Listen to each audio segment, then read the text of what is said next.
day students. In this video lecture we will be beginning with the business case for IP. So as we have seen in the introductory video of this particular module, the question is why we require the IP as a network layer for the IoT. As we all know that internet protocol sits in the network layer, and it is used for routing the packets from one end to the another end of the network. So the similar thing should happen in the IoT also. So for having that in the Internet of Things, uh, whether the IP is suitable or what we should do to have the IP, that we are going to see. That is why initially we will see the business case for internet protocol. See, in order to leverage the business use cases for the Internet of Things, there must be some protocol which is scalable, ubiquitous, and freely available. Suppose if I take the example of two domains, that is the smart road assistance and the smart healthcare. If some emergency alert comes from the smart road assistance system to the smart healthcare system, if both of these domains are not interoperable, or if they are not connected by a common protocol, then it becomes very difficult for the business to develop a solution or to develop a particular commercial workable solution. That is why we want a particular protocol which is common and which is interoperable in both the domains.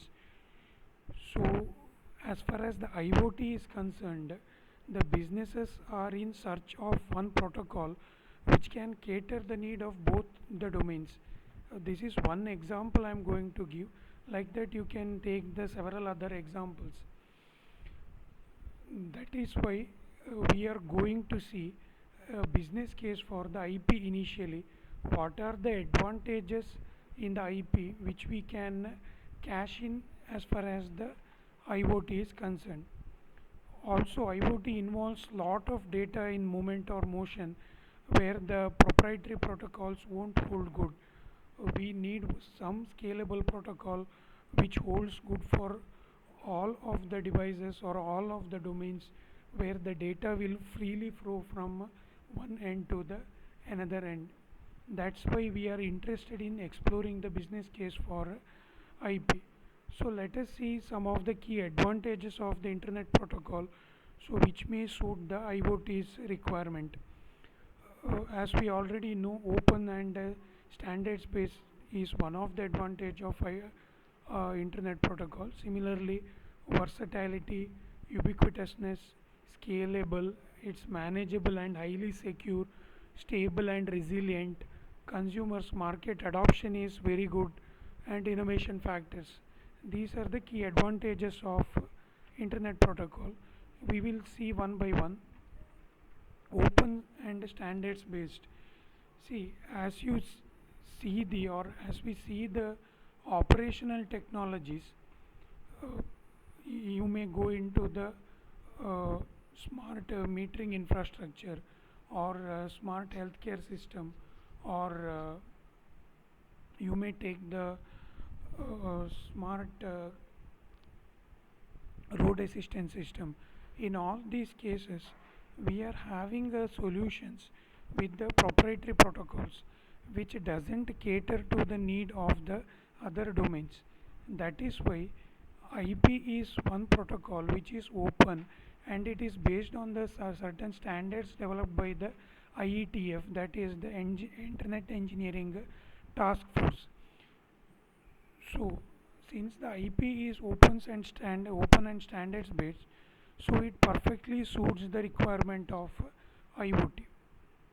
Then versatility, a large spectrum of access technologies available to offer connectivity of the things in the last mile. Already we have seen in the module 1 and module 2 what do you mean by the last mile connectivity. Suppose you can take Wi-Fi for the last mile connectivity, or Bluetooth for the last mile connectivity, Zigbee for the last mile connectivity. So lot of access technologies are available. So IP is the one protocol which can clearly fit into all these last mile connectivity technologies. So even if the physical and data link layers such as Ethernet, Wi-Fi, cellular are widely adopted, history of data communication demonstrates that no given wired or wireless technology fits all the deployment criteria.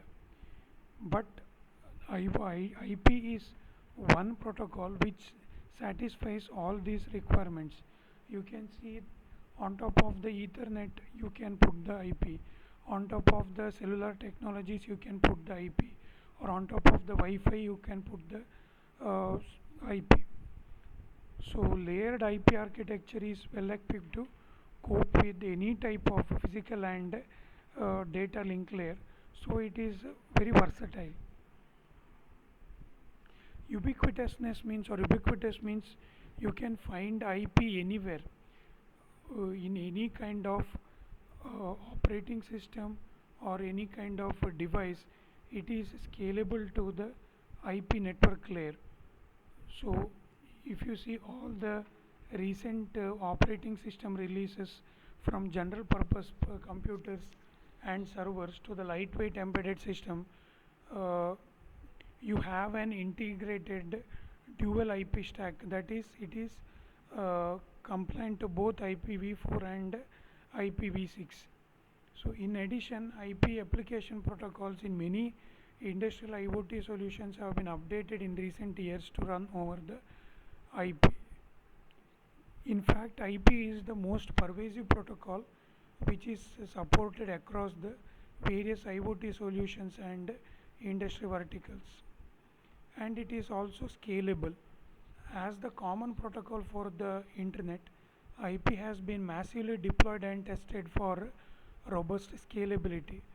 Scalable in the sense, see, the IP can be deployed for hundreds of the devices, or thousands of the devices, or millions of the devices.